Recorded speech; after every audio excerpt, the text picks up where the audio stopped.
నమస్తే, welcome to NSN news channel నిజం మా నైజం. ప్రస్తుతం మన సిద్దిపేటలోని దోపిగాడి దగ్గర ఉన్నాం. రోజువారీ జీవనోపాధి ఎలా నడుస్తుందో వారి మాటలు అడిగి తెలుసుకుందాం. నమస్తే బాబు, మీ పేరు? నా పేరు నారాయణపేట ముత్తయ్య. ఎక్కడి నుండి వచ్చి ఇక్కడ పని చేస్తున్నారు? ఇది లోకల్ సిద్దిపేట రజకుల మా సొసైటీ తరఫున ఇది మాకు అప్పుడు ముఖ్యమంత్రి కేసీఆర్ గారు, హర్షరావు గారు వాళ్ళు నిధులు తీసుకొచ్చి మాకు ఈ మోడర్న్ దోపిగడి కట్టించింది. అప్పుడు మేము చిన్నప్పటి నుంచి చాలా కష్టపడి చెరువులల్లో బాయిలల్లో అక్కడక్కడ బట్టలు ఉతికి చాలా ఇబ్బందులు పెట్టేవాళ్ళం ఆ రోజులల్లో. కానీ ఈరోజు టెక్నాలజీ మారింది. ప్రభుత్వము అన్ని విధాల మాకు సహకరించేసి వీళ్ళని ఎందుకైనా వృత్తిపరంగా కానీ ఆర్థికపరంగా కానీ ముందు తీసుకుపోవాలని మాకు అప్పటి ముఖ్యమంత్రి కేసీఆర్ గారు, హరీష్రావు గారు వారి చొరవతోటి మాకు ఈ మోడర్న్ దోపిఘాటు కట్టించడం జరిగింది. గతంలో మేము చాలా కష్టపడ్డాము. ఆ కష్టపడడానికి వీళ్ళను ఇంకా ముందుకు తీసుకురావాలని చెప్పి ఆ తపనతోటి మేము ఈ మోడర్న్ దోపిఘాట్లు ఇవ్వడం జరిగింది. దీంట్లో దాదాపు 2018లో జోగురామన్న మినిస్టర్గా ఉన్నప్పుడు, బీసీ శాఖ మంత్రి ఉన్నప్పుడు ఈ శంకుస్థాపన జరిగింది. మా సిద్దిపేట రజక కుల సంఘానికి ఇచ్చిన ఇది మాకు దోపిఘాటు కట్టించినందుకు మేమందరం చాలా సంతోషపడ్డాం. గతంలో చాలా బాధలు, చాలా కష్టాలు ఉన్నది. ఏది ఆర్థికంగా ఎవరు ముందుకెళ్ళలేదు. కానీ ఈనాడు మనకు మోడల్ దోపిఘాటు కడితే చాలా మట్టుకు మన తెలంగాణ రాష్ట్రంలోనే ఇక్కడ ఒక మంచి మోడర్న్ దోపిఘాటు నిర్మించిళ్ళు. చాలా మట్టుకు హైదరాబాద్ నుంచి అని ఇంకా వేరే జిల్లాల నుంచి మాత్రం చూడటానికి వచ్చేళ్ళు చాలా బాగున్నది చేసేళ్ళని. కానీ ఇప్పటి వరకు అయితే అన్ని హాస్పిటల్లో బట్టలు వచ్చేది అవన్నీ అక్కడెక్కడనే మిషన్లు పెట్టే వరకు ఎక్కడక్కడనే పనిచేయడం జరిగిపోవట్లా ఉపాధి అన్నది తగ్గిపోయింది. ఇప్పుడు మేము ఒక 8 మెంబర్స్ పనిచేసేవాళ్ళం దీంట్లో. దాంట్లో ఇప్పుడు ఏంటంటే ముగ్గురికి వచ్చేసాం. 8 నుంచి 5గురికి ఉపాధి కోల్పోయినట్టు అయిపోయింది. దాని ద్వారా ఇప్పుడు ఇంకా నిధులు కానీ మాకు ఎలాంటిది ఇంకా సమకూర్చలేదు. నేను 13 సంవత్సరాల నుంచి నేను పుట్టినప్పటి నుంచి చదువులో ఎక్కువ మేము పోలే, కానీ మా వృత్తిపరంగా మాత్రం నేను 13 ఏళ్ళ పిల్లగానప్పటి నుంచి వస్తున్న దాదాపు 65 నుంచి 70 దగ్గరలో ఉన్నాము.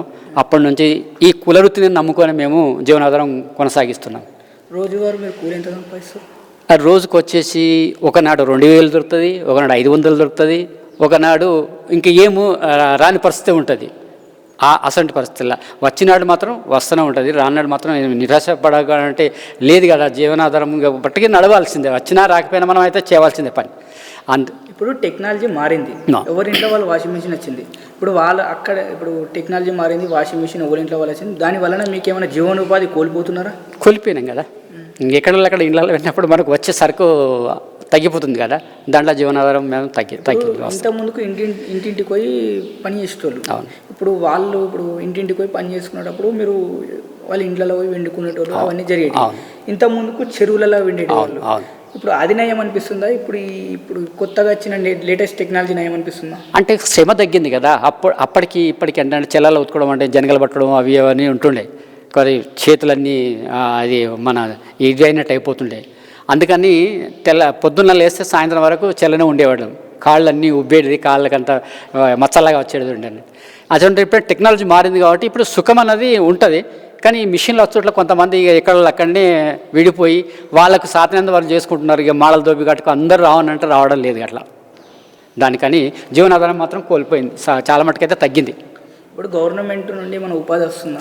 ఇప్పుడు మనకు గవర్నమెంట్ నుంచి అయితే ఫండ్స్ అన్నీ ఏం రాలేదు ఇంతవరకు అయితే. అంటే ఇప్పుడు గవర్నమెంట్ మన ప్రతి చాకలి వారికి మన ల్యాండ్రీ మన మిషన్ కులవృత్తులకు సంబంధించిన మిషన్లు ఇస్తా అన్నారుగా.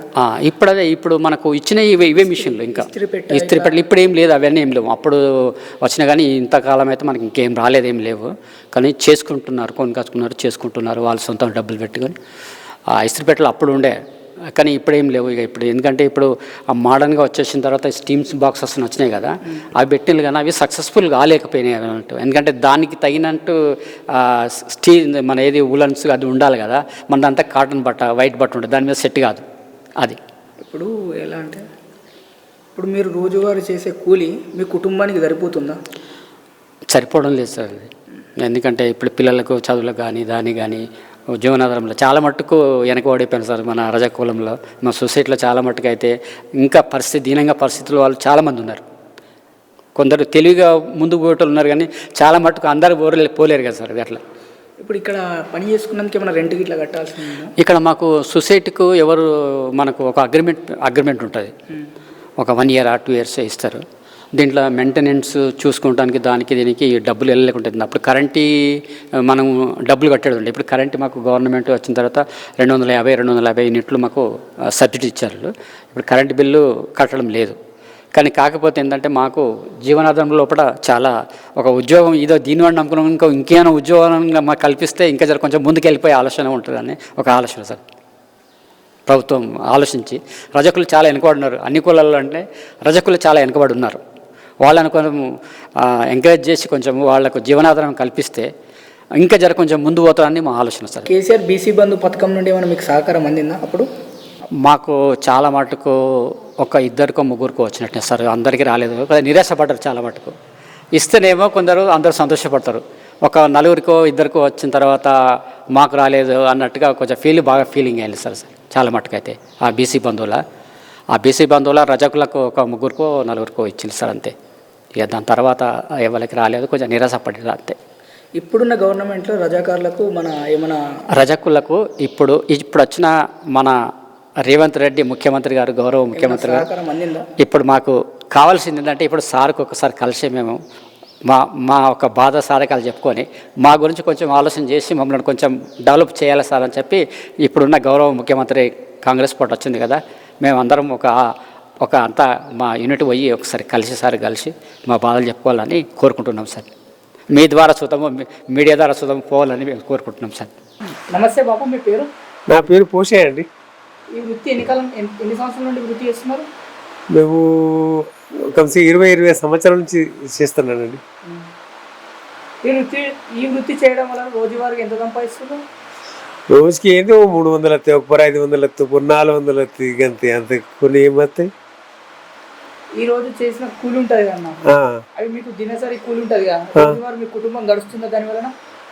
గడుస్తుందంటే అట్లనే మెల్లమెల్లగా గడుతుంది, కానీ ఏదో అక్కడ మా భార్యకి ఇట్లా పని చేసుకుంటాం, ఇక్కడ ఈ పనితో ఏదో అట్లా గడుతుంది కొంచెం. ఇప్పుడు మొత్తం టెక్నాలజీ మారింది, వాళ్ళ ఇంట్లో వల్ల ఇస్త్రీ పెట్టొచ్చింది, దానివల్ల మీరు ఉపాధి కోల్పోతున్నారు ఏమన్నా? కోల్పోవడం మరి మాకు వచ్చే బట్టలు అత్తలేవు, ఏం చేస్తాం మరి మేము? వాళ్ళకి ఇస్త్రీ చేసుకుంటారు ఇంట్లో, మాకు అత్తలేవు, ఏదో అట్లా నడిపించుకుంటున్నాం. ఉపాధి పొందేందుకు ఎన్ని గంటలు పని చేస్తున్నారు రోజు? నేనైతే మబ్బులు 5కి వచ్చేసి సాయంత్రం 8కి పోతా ఇంటికి, దూరం ఉంచేస్తా. మాది గవర్నమెంట్ మీకు మన ఇస్త్రీ పెట్టెలు ఇస్తామని చెప్పారు, అవి మీకు వచ్చినాయా? ఇంకా ఇస్త్రీ పెట్టె రాలే, కానీ మీటర్ ఒకటి వచ్చింది, కానీ ఇస్త్రీ పెట్టె అయితే రాలేదు ఇంకా. గవర్నమెంట్ నుండి బీసీ బంధు ఇట్లా వచ్చినాయా? బీసీ బంధు అయితే మాకైతే ఏం రాలేదు నాన్న, ఇంకా ఎటువంటి సహాయం రాలేదు. ఇప్పుడైతే ఏది రాలేదు, ఈ గవర్నమెంట్ నుంచి అయితే ఏం రాలేదు. పాత గవర్నమెంట్ నుండి అదే మీటర్ ఫ్రీ ఇచ్చిర్రు, ఇక 1,00,000 రూపాయలు ఇస్తాను అవి ఇచ్చిర్రు అంతే. మనకు ఇళ్ళలో పోయి వెండేటోళ్ళు కదా బాబు, ఇప్పుడు ఎలా ఉంది మరి? ఇప్పుడైతే ఎవ్వరు ఇండ్లలో వెండించుకుంటలేరు, మేము కూడా పోతలేము, ఎందుకంటే మాకు పడతలేదు. అప్పుడు అంటే వడ్లు బిడ్లు ఇస్తారు అవన్నీ ఇప్పుడు అంతా బంద్ అయిపోయినాయి కదా, అవి పడతలేవు మాకు. ఇప్పుడంటే మీకు బట్టలు అయితే వాళ్ళే మాకు పిలిచి ఇస్తే మేము పోయి ఇంటికి పోయి తీసుకొచ్చుకొని మా ఇంటికాడ విండుకొని ఇస్త్రీ గిట్లా చేసి మళ్ళీ వాళ్ళకు వచ్చి ఇచ్చేస్తాం, ఇక పైసలు ఇస్తారు అంతే. ఇప్పుడు ఇళ్ళలో విండినప్పుడు ఎంత వచ్చేది, ఇప్పుడు ఎంత వస్తున్నాయి? ఇంట్లో వింటే అప్పుడు పాత జమానం ఉండే కదా, అదే వడ్లు ఉంటే ఇస్తారు. ఇప్పుడైతే పైసలతోనే అదే తక్కువ, ఓ 15-20 రూపాయల జత ఇస్తారు. అది ఏం పడుతుంది 20 రూపాయల జతకు మాకు? ఖాళీ ఇస్త్రీకే సిద్దిపేటలో అయితే పెద్ద సిటీలలో 20-30 తీసుకుంటారు. మేము ఉతికి ఇస్త్రీ చేసినందుకు కూడా మాకు 30 రూపాయలు 20 రూపాయలు పడుతుంది ఒక డ్రెస్కు.